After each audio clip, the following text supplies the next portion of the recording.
Hayot. Aksarimiz bu so'zni eshitganda go'zal va moviy tog'lar bag'rida pishqirib oqayotgan daryolari bor, 4 xil fasldan iborat, atrofi moviy osmon bilan o'ralgan olam ichida oldimizga qo'ygan maqsad va orzularimizni ushaltirgan holda yashayotganimiz ko'z oldimizga keladi. Ammo rostdan shundaymi? Hayot rostdan ham aksarimiz tushunganimiz kabi go'zal va ezgumi? Hayot shunchalik yaxshiliklarga to'lami? Ha do'stlar, bugun biz ushbu savollarni o'z ichiga olgan mashhur yapon animesi bo'lmish Vinland Saga, ya'ni Vinland haqida afsona asari haqida suhbatlashamiz. Biz bilan bo'ling. Yaqin bir necha daqiqalarda siz bilan qadim shimoli-g'arbiy Yevropaga, vikinglar davriga sayohat qilamiz.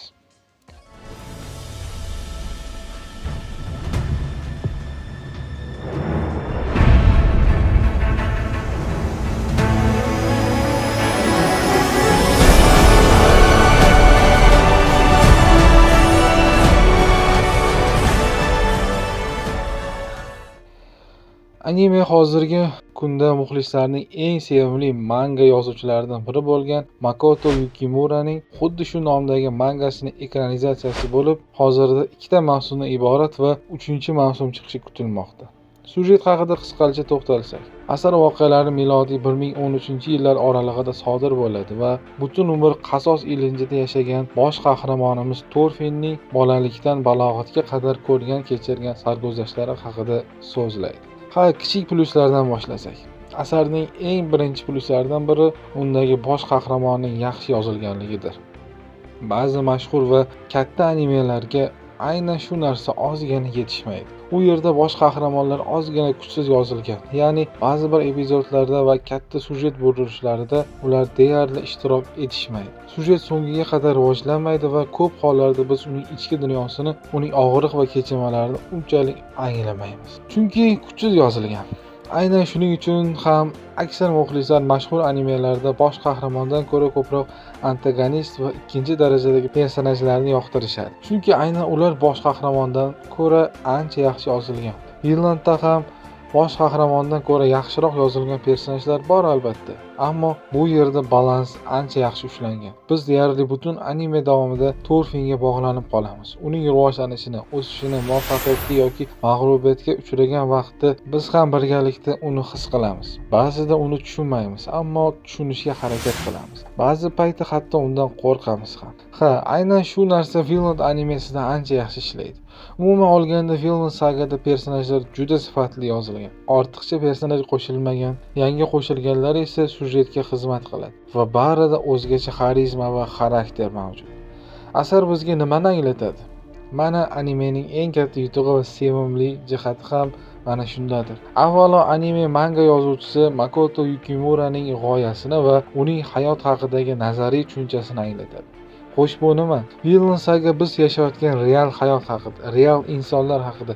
Vinland bizga hayot biz o'ylaganchalik oson yoki go'zal emasligini, unda chirkin g'oyalar, dahshatli voqealar va beshafqat sinov va insonlar borligini uqtiradi. Xo'sh, unda biz qanday qilib uni go'zallashtirishimiz mumkin? Serial bunga ham javob beradi. Qachonki buni o'zimiz xohlasak. Do'stlar, animeda bosh qahramonimiz Thorfinn buni tushunib yetadi. Qachonki biz o'zimiz yaxshi va go'zal hayotni xohlasak va hayotni shu chirkin va dahshatlari bilan birga qabul qilsak va uni shular bilan birga sevsakkina hayotni yaxshi tarafga o'zgartira olamiz. Bunga yaqqol misol sifatida animedagi ushbu ikonik sahnani yodga olamiz. Seni dushmaning yo'q. Hech kimni dushmani yo'q.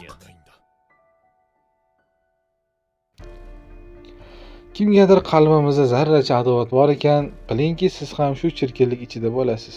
Animening yana bir katta plyuslaridan biri yuqorida aytganimdek, undagi bosh qahramondan ham yaxshiroq yozilgan personajlaridir. Animeda ular talaygina. Birinchisi Thorfinnning otasi Thorsdir. Ushbu qahramon 2-3 qism ko'ringan bo'lsa-da, o'zida butun animening mazmunini tashiydi. Sun'iy hayotda yashab real hayotni endigina tanigan Knut obrazi. Faqatgina o'z egosini qondirish uchungina yashaydigan Thorki. Ammo bular orasida yana bir juda sifatli va o'zgacha personaj borki, u deyarli Vinland Sagasining dastxatiga aylangan. Uni na antagonist va na protagonist deya olamiz. Ha do'stlar, bu albatta Askeladd personajidir. Askeladd dunyoga nisbatan o'z qarashlari, dunyo kabi shafqatsizligi va dunyo kabi shafqatliligi hamda o'ta mohirlik bilan yozilgan ayyonona va psixologik xarizmasi va noodatiy sadoqati ushbu personajni o'z-o'zidan tomoshabinga bog'laydi. Siz anime boshida undan shunchalik nafratlanasizki, ammo loyiha davomida sujet uni bizga shaxs sifatida ochib berarkan, serial oxirida siz beixtiyor uni eng sevimli personajlaringiz qatoriga qo'shib qo'yishingiz ham mumkin. Yana sujetga qaytsak, yozuvchi Makoto Yukimuraga tan bermasak ilojimiz yo'q.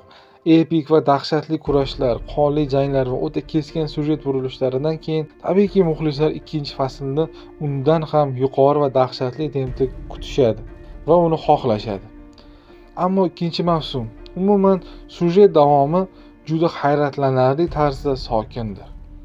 Yukimura bizga yana dinamika va akshenga boy tarixiy asar taqdim etib, intrigani ko'tarib, kassani yanada ko'proq jalb qilish o'rniga ommaga, insonlarga o'z falsafasini, o'z dunyoqarashini va o'z fikrini ulashishni tanladi.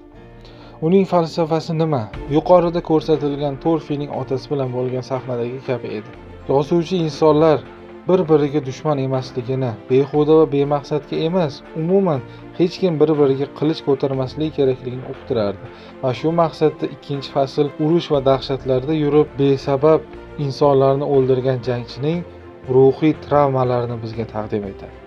Va endi u umuman jang qilishni istamaydi, o'tmishdan batamom qutulishni xohlaydi. Shu sabab bu fasl ko'proq Torfining o'zi bilan o'zi o'rtasidagi psixologik jangi haqida so'zlaydi. Qullik tuzumi va insonning ozodlikka erishish istagi hamda inson qachon to'liq ozod bo'lishi mumkinligi haqidagi savollar va ularga majoziy javoblar ham ushbu mavsumda o'rin olgan. Birinchi faslga qaraganda anchagina tempi past bo'lgan ikkinchi fasl birinchi faslga qaraganda zerikarliroq tuyulib, reytingi tushdi. Ancha ko'p muxlislardan ayrildi deb o'ylarsiz. Aksincha, ushbu fasl birinchisi kabi hammani hayron qoldirdi va albatta muxlislar qalbidan o'z o'rnini egalladi. Bu mavsum unchalik zerikarli emas. Bu mavsum ham ajoyib sujet liniyalariga ega. Akshenga boy jang sahnalariga ham egadir. Va hatto personajlari ham birinchi mavsumdagidan deyarli qolishmaydi. To'g'ri, Torfinning do'sti unchalik yaxshi ochib berilmagan bo'lsa-da, ushbu mavsumdagi ilon personaji anchagina shaxs sifatida o'zgargan Knut va aura va xarizmasi Torkinligidan qolishmaydigan va mavsumda o'ziga xos massaga ega bo'lgan Torgrid personajlari albatta sizga anchagina rang-baranglik taqdim qila oladi. Va ushbu mavsumda qahramon tomonidan qabul qilingan qarorlar kezi kelganda sizga o'z real hayotingizda ham foydasini berishi mumkindir. Tarmoqlarda 3-mavsum ishlab chiqarish jarayonida ekanligi haqida xabarlar tarqaldi. Studiyada yana bir qalb ketib boruvchi mavsumni kutib qolamiz. Umumiy qilib aytganda, ushbu anime serialini barchangizga tomosha qilishni maslahat beraman. Unutmang, hayotda hech kimning dushmani yo'qdir. Sizga yetkazmoqchi bo'lgan qisqacha spoilersiz tahlilimiz shulardan iborat edi. Bizdan uzoqlashmang. Chunki biz rivojlanishda va bundan-da sifatli kontent tayyorlashda davom etamiz. Sog' va salomat bo'ling.